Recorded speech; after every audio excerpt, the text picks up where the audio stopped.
একবার এক সাহাবী আল্লাহ রসুল সাল্লাল্লাহু আলাইহি সাল্লামকে জিজ্ঞেস করছেন, হে আল্লাহর নবী, আপনি নবী কতদিন ধরে?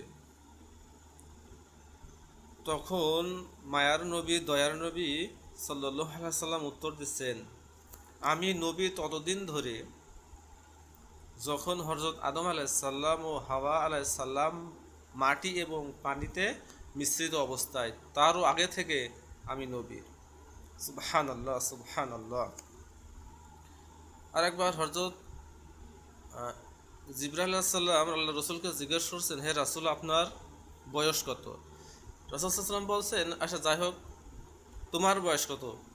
জিবরাইলকে জিজ্ঞেস করে। জিবরাইল বলে, হে রাসূল, আমার ডেট অফ বার্থ জানা নাই, তবে একটা গল্প বলি।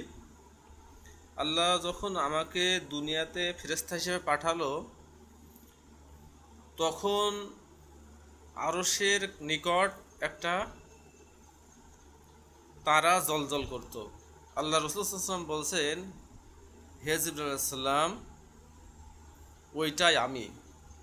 আর ওই তারাটা একবার যদি উঠতো ৭০,০০০ বছর নিভত না। সুবহানাল্লাহ, সুবহানাল্লাহ।